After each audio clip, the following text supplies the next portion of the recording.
Bienvenidos a Desvendando Noticias. Hoy queremos hacer una revisión de un video que publicamos bastante tiempo atrás, 5 de abril de 2020. El título del video es El Cham de Tartaria, Estotilandia y Misquitos. En aquel momento habíamos compartido un artículo de 1877 de un diario de Hawái donde se menciona Tartaria. Es bastante extenso y a la misma vez con muchos temas mezclados. Entonces, en aquel momento lo compartimos proponiendo preguntas y varios suscriptores en aquel momento de hecho nos contestaron y nos dieron algunas respuestas. Entonces, en el video de hoy queremos hacer un revisionismo de ese video y todo lo que hemos encontrado a partir de las preguntas que hicimos y las respuestas que recibimos. Entonces, hicimos un total de 5 pausas como para expandir cada punto y obviamente dar una actualización de este video y de este artículo que muy posiblemente nos dejará con más preguntas. Así que cualquier aporte o comentario a lo que estamos presentando nos encantaría escucharlo. Así que sin más preámbulo, acá está el video que presentamos junto con las pausas que hemos hecho para explicar y expandir en estos temas. Llegué sano y salvo a Reykjavik, la ciudad principal de Estotilandia, y al desembarcar estaba encantado de ser atrapado en los abrazos de mi amigo más estimado amigo, Kubla Khan, el Cham de Tartaria. Él y yo habíamos hecho juntos las estepas y Xanadu en días pasados, mientras era su invitado en su palacio en Travagliato. Me presentaron a su esposa Kenneth y monté su famoso caballo de bronce varias veces. El artículo es de un periódico de Hawái llamado The Hawaiian Gazette, la Gaceta de Hawái, con fecha del 28 de mayo de 1877. Algo importante de rescatar es que Hawái era un reino antes de anexarse a Estados Unidos. De hecho, su anexión oficial como estado es en 1959, un año después de la fundación de NASA, por cierto.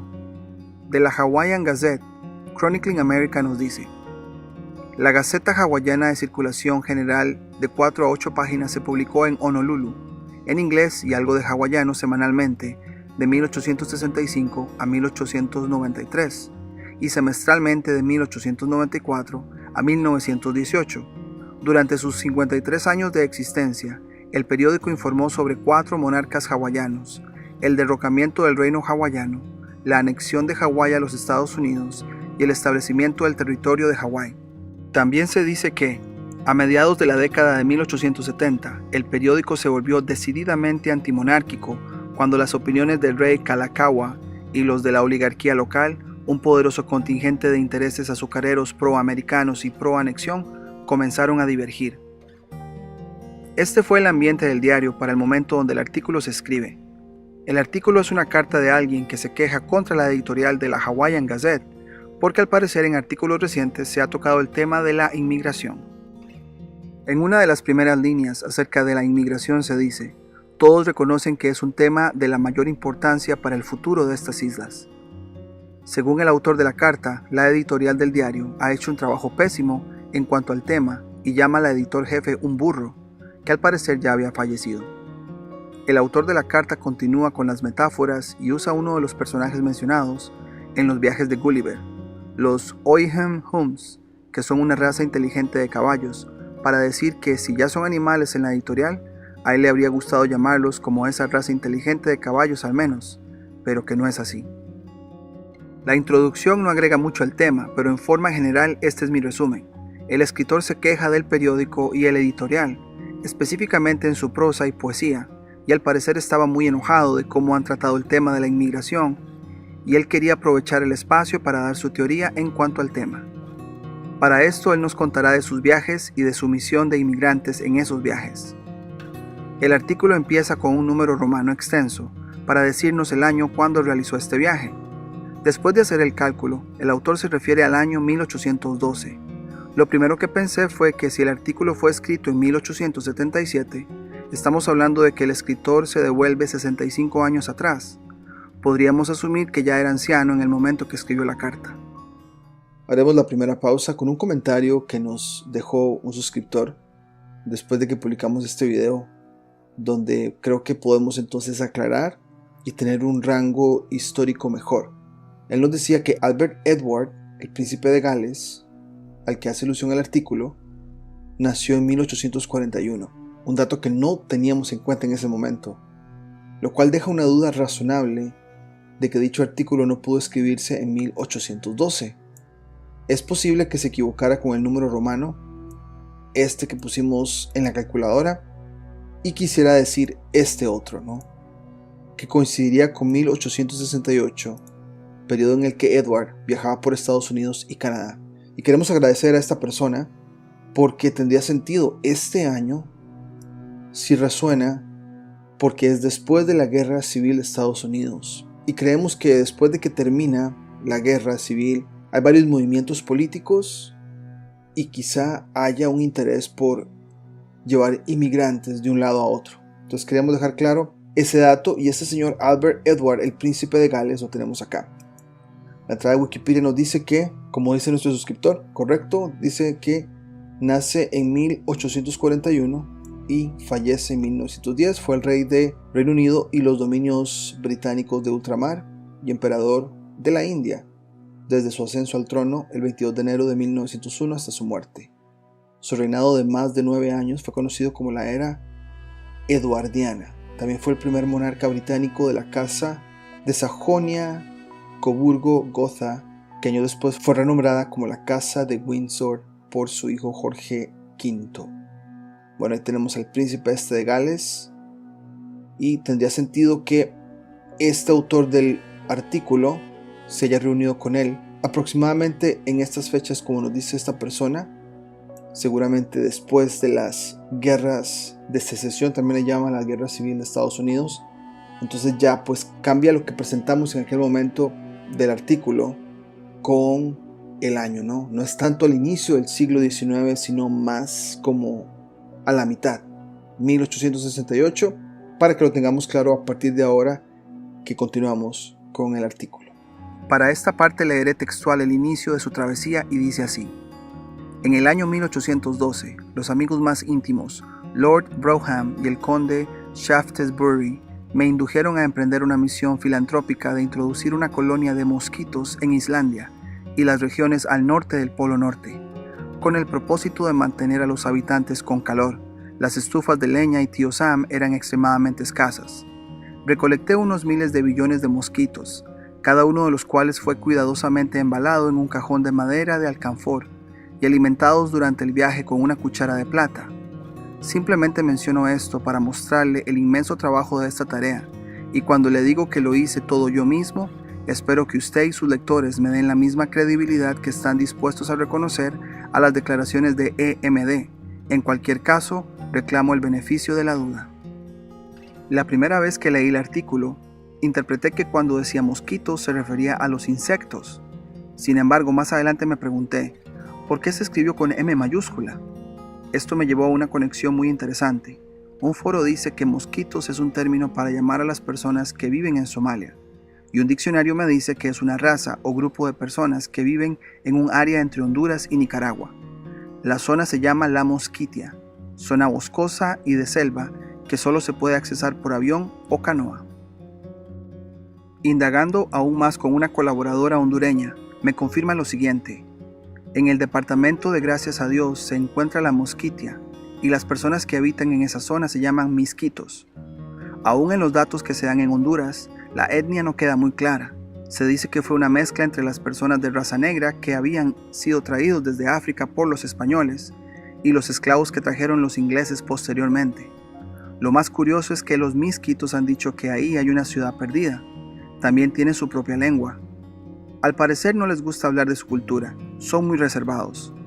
Más recientemente, científicos franceses y estadounidenses confirmaron la existencia de ruinas y pirámides de una civilización muy antigua, de hecho, de mucha diferencia a la maya. Al área de ruinas se le denominó Ciudad Blanca, y a la fecha todavía están en investigaciones, lo cual sugiere que sigue siendo un misterio. Parte de la misma es como si estuviera sumergida en el pantano, está resguardada militarmente inclusive. Los locales hondureños creen que los misquitos poseen atributos místicos. Seguidamente el autor vuelve a hacer la mención de mosquitos, pero esta vez en minúscula. Recolecté unos miles de billones de mosquitos, cada uno de los cuales fue cuidadosamente embalado en un cajón de madera de alcanfor y alimentados durante el viaje con una cuchara de plata. La segunda vez que lo leí, pensé que pudo ser un error ortográfico. Sin embargo, al irme a la introducción una vez más, puse en perspectiva que la razón de esta carta era el tema de la inmigración, así que me inclino a pensar que él está hablando de transporte de personas de un lugar a otro.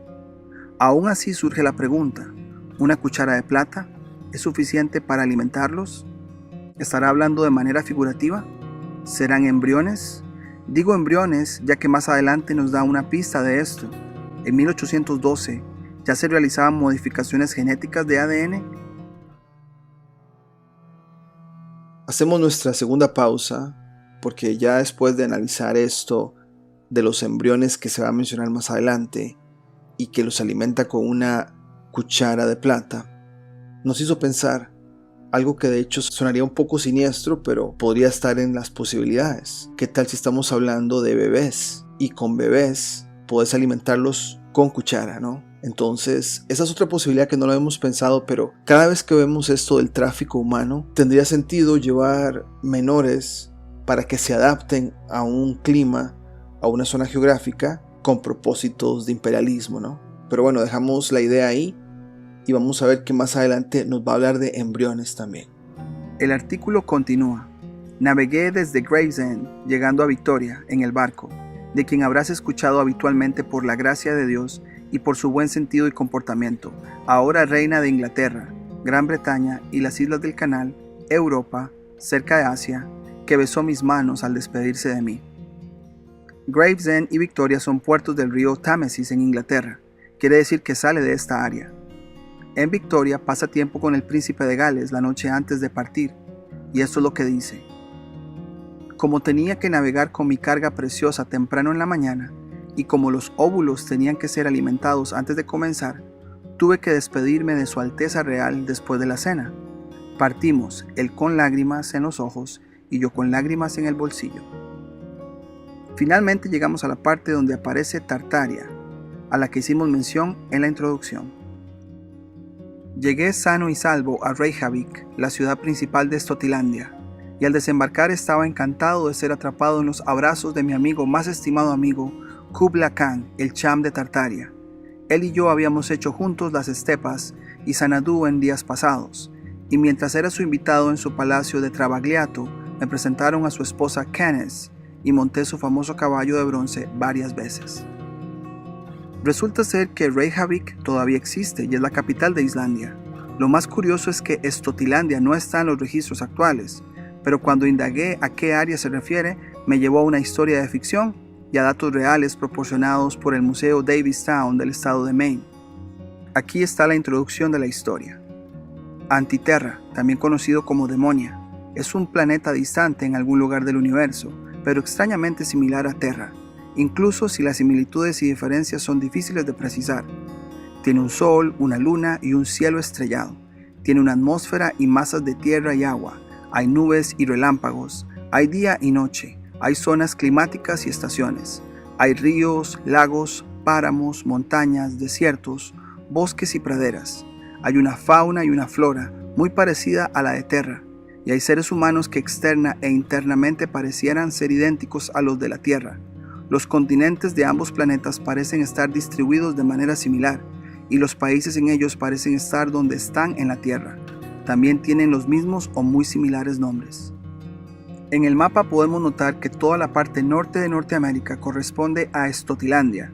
De hecho, hay mapas oficiales antiguos que sugieren que Estotilandia está al norte de Canadá.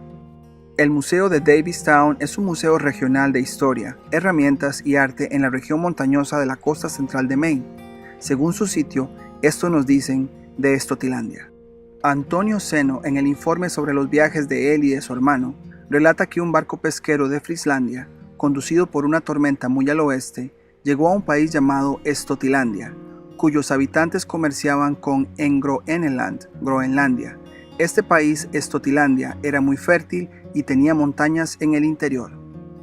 El rey de Estotilandia, al ver que sus invitados navegaban con mucha seguridad con la ayuda de un instrumento, la brújula, los persuadió para hacer una expedición marítima a otro país al sur llamado Drógeo o Dróseo. Allí tuvieron la desgracia de caer en manos de la tribu más bárbara. No es indigno a Cristóbal Colón, porque por él se descubrió por primera vez, se dio a conocer y se comunicó de manera rentable al mundo cristiano en el año de nuestro Señor 1492.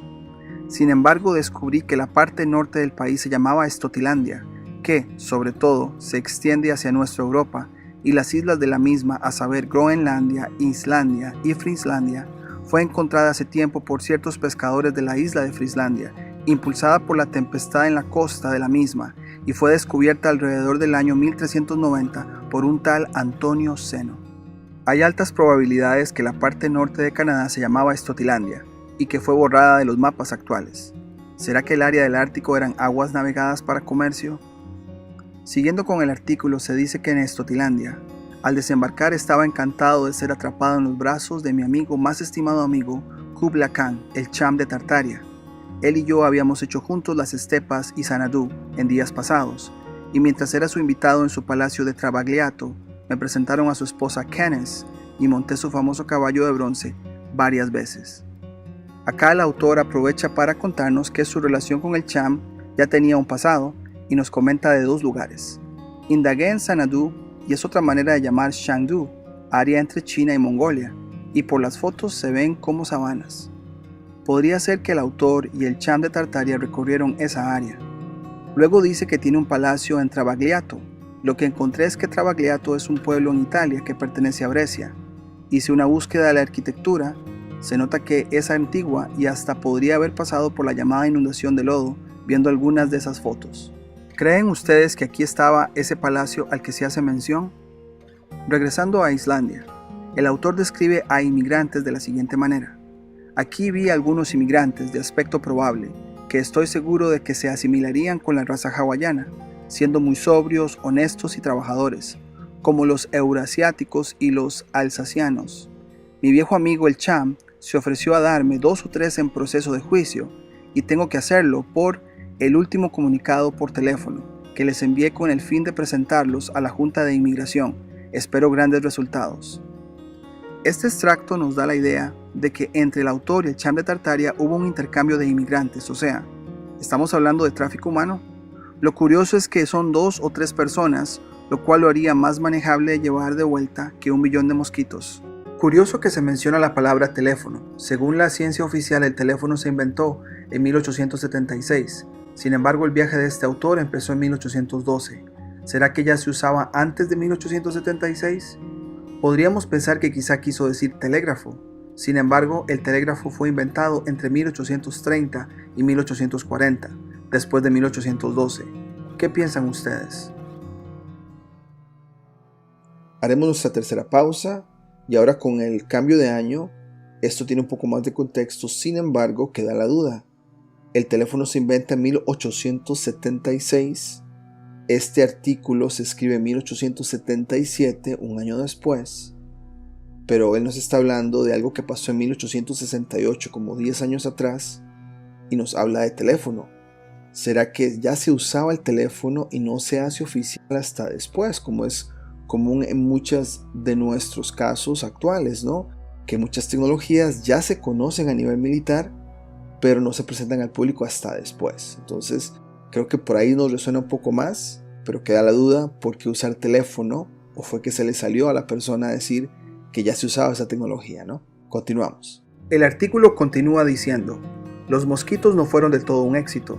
Tenía demasiados. Se levantaron en una nube uno por uno cuando se abrieron las cajas y ennegrecieron toda Islandia y los ojos de los habitantes.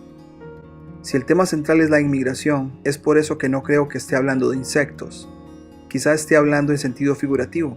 De hecho, la palabra clave en mi opinión es la palabra ennegrecieron, blacken en inglés. Ya en mi canal he hablado de borrar la historia del papel de la raza negra. Así que, ¿será que estaban tratando de llevar óvulos engendrados de raza negra a Islandia o la zona ártica para algún experimento genético? ¿Será que este grupo de personas de color negro está ligado al área de Honduras llamada La Mosquita? Por esa razón pregunté previamente qué opinaban de la manipulación genética. Si pudiera corroborar esto al 100%, el artículo tendría muchísimo más sentido definitivamente. Sin querer desviarme del tema, pero también logré indagar de leyendas de los esquimos donde 2 mujeres engendran mosquitos. ¿Qué opinan ustedes? Me encantaría saber qué piensan. hacemos nuestra cuarta pausa para comentar en esto. Dijimos la palabra ennegrecieron. En un principio habíamos hablado o pensado de manipulación genética, pero también tiramos la posibilidad de bebés, ¿no? Menores. ¿Será que iban transportados y su color de piel pues iban a llamar mucho la atención entre gente blanca? Entonces, al abrir la caja o el lugar donde los tenían, pues se van a notar muchísimo por su color de piel entre tanta gente blanca, o por la gran cantidad de menores o niños de color negro. Entonces también esa es una posibilidad que cabría. Y con esta leyenda de esquimos dando luz a mosquitos, podríamos estar hablando también de combinar razas para que una mujer blanca dé a luz a gente de color negro. Y genéticamente hablando, el gen blanco es recesivo y el gen de color negro es dominante. Quiere decir que si combinas a una persona blanca con una persona negra, la posibilidad de que descendientes nazcan son de color de piel oscura, ¿no? Que también podría estar conectada a esta leyenda que se ha puesto como algo místico, de tinte divino, pero podría tener ese tipo de fenómenos, ¿no? Así que continuamos. Después de que esto sucede, el autor nos cuenta lo que sigue de su viaje. El artículo empezará a mencionar lugares por donde él pasa o hace escala. De hecho, cuando se abrió el pastel, los pájaros comenzaron a cantar, y me alegré de salir del país, lo que hice a modo de trineo a Tequendama, de allí a Tishomingo a través de Ostiuk Beliki, Oshmonihim y Inhamben Jamban, llegando finalmente a Yekaterinburg y Comkiel, que, como todos saben, es la capital de Escandinavia, Custos Rotolorum. La única referencia en internet de Tequendama es Colombia, el Salto de Tequendama, donde está este antiguo hotel con esta arquitectura. Si sos de Colombia y tenés más detalle de Tequendama, ponelo en los comentarios. ¿Será que el viajero desde Islandia fue hasta Colombia? ¿O será que había otra área en el mundo con ese nombre y ha sido borrada? Quizá el virreinato de Nueva Granada tenía mucho que decir de inmigración para que este personaje se dirigiera hasta allá. ¿Qué piensan ustedes? De Tequendama tuvo que pasar por Ostiuk Beliki, Oshmonihim y Inhambe Jamban para llegar a Tishomingo. Encontré dos referencias de Tishomingo, las dos están en Estados Unidos. La más llamativa es en el estado de Oklahoma. Digo llamativa por su arquitectura y por el hecho que Oklahoma es uno de los estados con más tribus aborígenes en Estados Unidos y uno de los últimos en unirse a Estados Unidos. De Ostiuk Beliki encontré que en un diccionario antiguo se puede escribir Ustin Beliki. Beliki en bosnio, croata y serbio significa grande. Aunque no he encontrado el significado de Ustin, hay dos referencias en Estados Unidos de Beliki: el Gran Cañón, Beliki Canyon, y el Parque Nacional La Gran Cuenca, Beliki Basin. Tendría sentido que tenga que cruzar algo extenso antes de llegar a otro destino. Sin embargo, Oshmonihim y Inhambe Jamban, Google no me devolvió nada. ¿Serán lugares inventados? ¿Serán nombres que ya no están en los registros de la historia? ¿Serán nombres en otro idioma? Luego dice que finalmente llega a Yekaterinburg y Comkiel, que como todos saben es la capital de Escandinavia. Yekaterinburg al parecer es un área en Rusia, pero Comkiel es un área en Escocia, ahora llamada Iona. Pero el artículo lo hace sonar que es un área en Escandinavia. Parece muy confuso, pero me hace pensar que la región ártica pudo ser muy activa y de fácil acceso a varios lugares en el pasado. ¿Qué piensan ustedes? El artículo continúa diciendo: aquí me encontré con un viejo conocido, el hijo de mi estimado amigo el Nula Nula de Wagga Wagga, de la tribu Gatimaniapoto de Gatita Matters, que me condujo en su buggy a través de las llanuras de Neuralgia, en la frontera siberiana en 1859.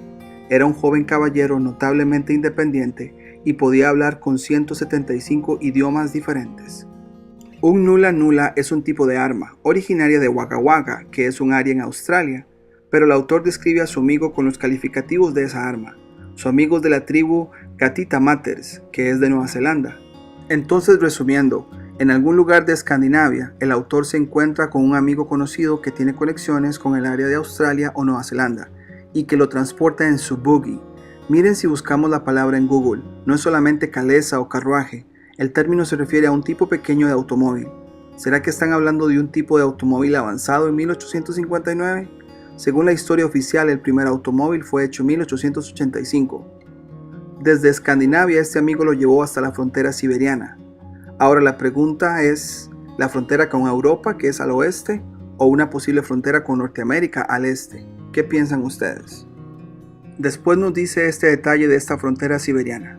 Fue aquí, no juraré que sé exactamente dónde estoy ahora, pero no lo entenderán tan bien como puedan los artículos descriptivos del EMD, que me encontré con el remanente de esta notable rama de la raza azteca y Guazacualco, a saber, la Valquiria.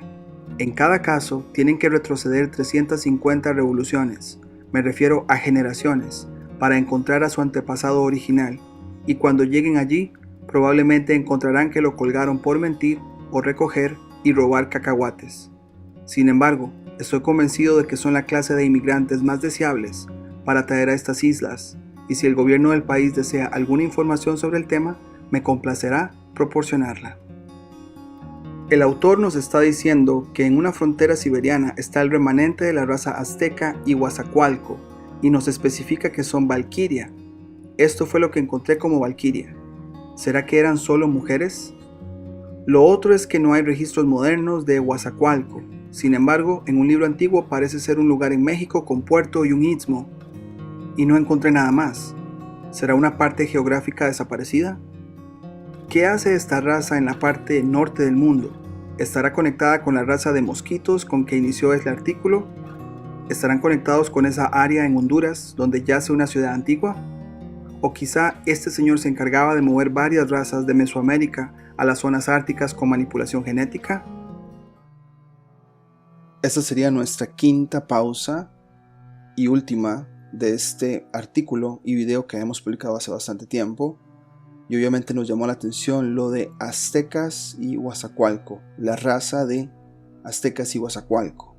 De hecho, ya varias personas de México, cuando les he preguntado de esto, me apuntan a un lugar en México.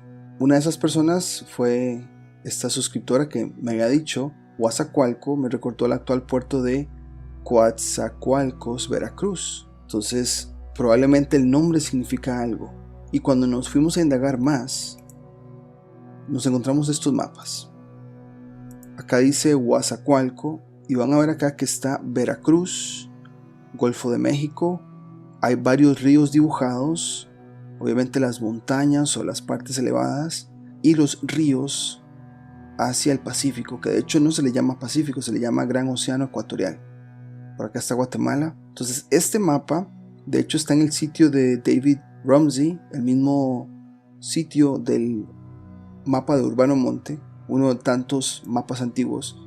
Como pueden ver, nombres, está en francés de hecho, puntos de puerto, de las comunicaciones, de proyectos quizá. Nos hablan del Gran Océano y el Océano Atlántico.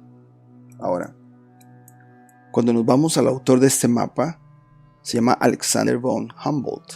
Según Wikipedia o la narrativa oficial, es conocido como un polímata, geógrafo, astrónomo, humanista, naturalista, explorador prusiano.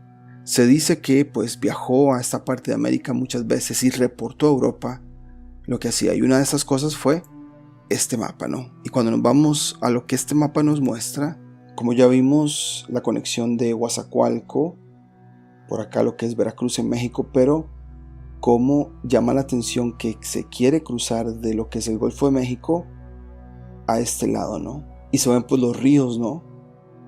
Esto igual cuando vamos y vemos otras partes, como por ejemplo esta de acá, muy conocida a manera personal porque es Costa Rica, con el lago de Nicaragua. Como pueden ver, si hay el río San Juan ahí, llega al lago de Nicaragua, y cuando vemos más de cerca, hay ríos que salen y desembocan en lo que es el Pacífico, se le llama el Gran Océano Ecuatorial, pero sí hay un interés de navegación bastante fuerte en estos mapas, lo que nos hace concluir que, más allá de descubrir o ver la importancia de lo que representa Centroamérica, y en este caso México y esta área llamada Guazacualco, eran como los barcos podían cruzar, ¿no?, de un lado para otro. Acá de hecho tenemos Panamá, todavía no estaba desarrollado el canal como tal, pues era más llamativo esta parte, ¿no? El lago de Nicaragua. Es como que había un interés, ¿no? De que las navegaciones o los navegantes cruzaran de un lado para otro, y los ríos pues eran muy importantes. Entonces, esto de Coatzacoalco del artículo tendría sentido, y como se habla del Istmo, estamos hablando de todo lo que es México, Centroamérica, Mesoamérica, y quizá esta raza de misquitos en Honduras también. Se habla de que de esta raza allá en Siberia, en la parte norte nórdica, esta persona se encuentra a la raza azteca y Coatzacoalco, a decir los Valquiria o las Valquiria. Entonces vimos que en aquel momento se hablaba de una diosa nórdica, Valquiria, con figura femenina, o sea, mujer. Y encontramos este artículo que se llama, que es la Valquiria. Vamos a leer rápidamente lo que se dice de ella. Y aquí está la descripción. Una Valquiria es una figura de la mitología nórdica representada como una mujer guerrera a caballo, un lobo o un jabalí, y armada con una lanza, que decide el destino de los guerreros en la batalla y lleva a los muertos al Valhalla de Odín. Valkyrie significa selector de los muertos, y los elegidos lucharán junto a Odín en Ragnarok. Valhalla es el salón de los héroes de Odín, donde los espíritus de los guerreros caídos luchan entre sí todo el día, recuperan la vida y la salud al atardecer y pasan la noche bebiendo. Después, más adelante, nos hablan de que la diosa Freya presidió Fallvangar y eligió a la mitad de los muertos, y marcamos a la mitad porque se nos hizo muy interesante, de los muertos en el campo de batalla para su reino. Las Valquirias eligieron la otra mitad para Odín. El reino de él, presidido por el Jotun El o Hel, era principalmente para aquellos que morían de vejez o enfermedad, aunque hay notables excepciones, mientras que el reino de Ran era para los que se ahogaban, especialmente en el mar. El túmulo funerario era la tumba o tumba de uno, que se consideraba el hogar final de los muertos, sin importar cómo murieran en diferentes momentos de la historia escandinava. Ahora hacemos una pausa porque esto nos recuerda mucho al video que hicimos de la astromagia egipcia. Llama la atención que se hable de una mitad de muertos con otra mitad. En el video de la astromagia egipcia se habla que los egipcios, como tenían que dividir el día en noche y día, había un grupo de estrellas que ellos los veían de noche y morían después de cierto tiempo, 10 días. Las estrellas no se volvían a ver. Nos hace pensar que esta mitología nórdica probablemente esté conectada al cielo y a las estrellas, ¿no? Y esta analogía de ángeles caídos, como lo explicaba la astróloga de ese video, pues se habla de esas estrellas, las que se pueden ver contra las que no se pueden ver y que probablemente están pasando por un Seol, ¿no? Para los interesados dejaremos los videos en los recomendados. Pero más adelante nos hablan de que, ahí está, de esta imagen de una película, las Valquirias eran doncellas cuyo papel era participar en las batallas y decidir qué guerreros debían morir en la batalla. Acá nos llamó mucho la atención que se habla de celestial. Se decía que montaban caballos desde Asgard, que era un lugar celestial, o sea, el cielo, las estrellas, astrología, de los dioses hasta el campo de batalla. Las Valquirias también eran conocidas por ayudar a las almas de los guerreros caídos a entrar en una tierra del más allá llamada Valhalla. Entonces, pareciera que esta idea de la mitad de astros contra la otra mitad que no se puede ver, también se está viendo acá en la mitología nórdica, con las Valquirias, ¿no? Nos hablan acá que el Valhalla o el Valhalla, salón de muertos o de los muertos, puede haber sido originalmente simplemente otro nombre para la tierra de los muertos, y se concibió como un vasto campo de batalla, pero evolucionó hasta convertirse en un salón de héroes, que no solo son conducidos allí después de la muerte de las Valquirias, sino que luego son servidos por ellos una vez que se han convertido en Einherjar, ejército de uno, un héroe que puede manejar cualquier situación. Las Valquirias entonces no solo desempeñan el papel de las Nornas, destinos, al decidir quién vive y quién muere en la batalla, sino también del Psicopompo, guía en el más allá, que proporciona y cuida a las almas una vez que han llegado al salón de Odín, incluso entablando aventuras amorosas con algunos de ellos, así con mortales vivos. Las Valquirias son los súbditos leales de Odín que probablemente mueren en la batalla con él. Thor, los héroes del Valhalla y muchos otros de Ragnarok, el crepúsculo de los dioses. Entonces, con esto, la conclusión que podemos llegar probablemente eran personas con conocimiento que conocían de astrología, y nos recuerda mucho a esa astromagia egipcia donde para ellos la muerte tenía un tinte supersticioso. Para ellos, según la astróloga en ese video que presentamos, decía que el poner un cuerpo como momia con todos esos artefactos por un asunto de superstición, pensaban que se iban al lugar donde el sol se va en la noche. Donde no se ve, se iba como en el Seol, ¿no? Un tipo de Seol, un tipo de lugar donde pasaba el sol y tenía que luchar para poder volver a salir. Entonces, al parecer, con esto que estamos leyendo, quizá las valquirias eran personas o mujeres con conocimiento de toda esta configuración celeste, ¿no? Y de ahí que nos hablan de una lucha de ángeles caídos también, y probablemente están hablando de astros. Es nuestra interpretación, pero pues leyendo nos damos cuenta que quizá la mayor parte de estas personas que han sido traficadas quizá fueron mujeres, ¿no? Y lo último, esto del nórdico con Mesoamérica. El único artículo que hemos encontrado fue que, en murales precolombinos y sagas nórdicas sugieren que los vikingos conocieron a los aztecas y el resultado no fue agradable. Es interesante que esta mitología nórdica tenga muchas conexiones con la mitología, digamos, egipcia y con la mesoamericana. Acá nos dicen, que los únicos o los probables fueron los vikingos, pero leeremos lo que nos dice este artículo de ancientorigins.net, acá una ilustración de eso. Visitaron los vikingos el México precolombino. La representación de personas blancas en los murales de Chichén Itzá en el Templo de los Guerreros probablemente representa a los vikingos, los principales navegantes europeos en la época en que se construyó este templo. Esto sugiere la tradición de los señores blancos que habían visitado México antes de que los españoles fueran los vikingos. Entonces, esto está conectado también al video que hicimos hace poco del descubrimiento rentable de América, donde es obvio que hubo otras personas que navegaron las tierras de América antes y probablemente también eran de piel blanca, y algo habrá pasado para que entonces se pusiera a las próximas personas blancas como un tipo de dios, ¿no?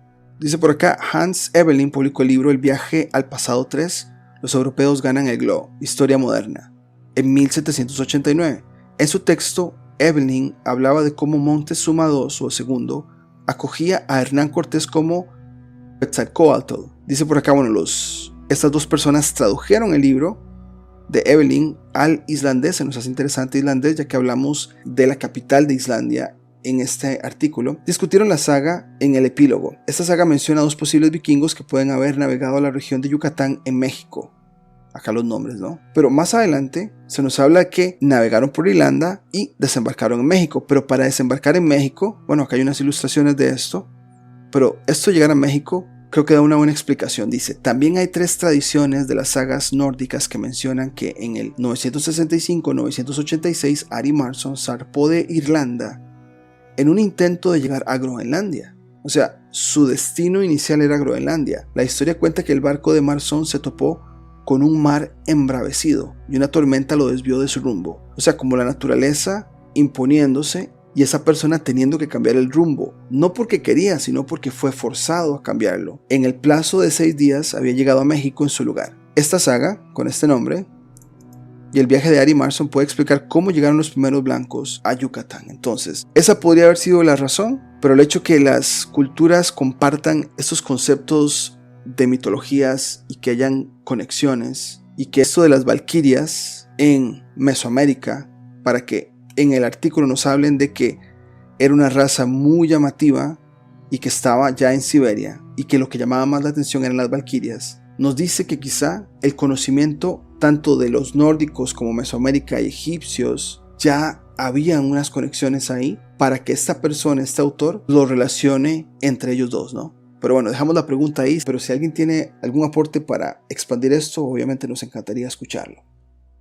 Al ser esta carta escrita a una audiencia en Hawái, la frase, sin embargo estoy convencido de que son la clase de inmigrantes más deseable para traer a estas islas, se podría interpretar que el autor está tratando de ofrecer traer esta raza a Hawái también. ¿Qué piensan ustedes? La última parte del artículo dice, la religión de ellos se combinará admirablemente con cualquier cosa, dividiéndose en 8 partes, griega, romana, hindú, protestante, hao, hula, hala, mormona y musulmana. Afirmo que los inmigrantes que recomiendo son infinitamente preferibles a esos bribones euroasiáticos, las mascotas del EMD, que es la compañía madre del periódico. Además, estos aztecas no pertenecen a nadie y se pueden obtener por nada. Queda claro que está ofreciendo traer inmigrantes a Hawái. Al parecer los aztecas son únicos y son cómodos en precio.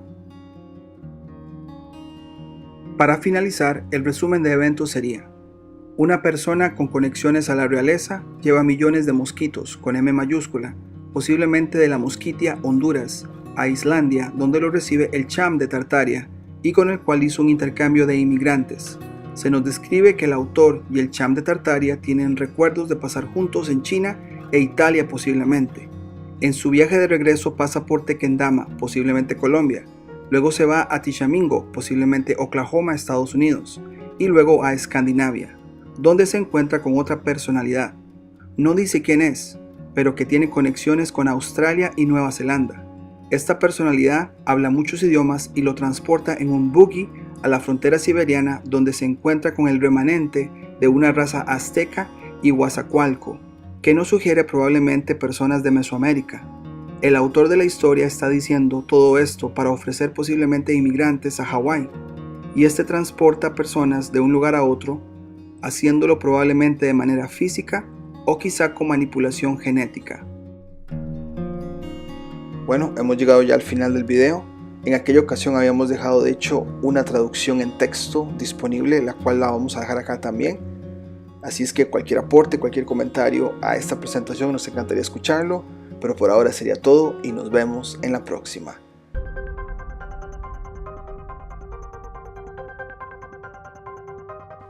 Si te gustó el contenido del canal, no olvides suscribirte, darle campanita para notificaciones, darle me gusta, comentar o compartir. Hasta la próxima.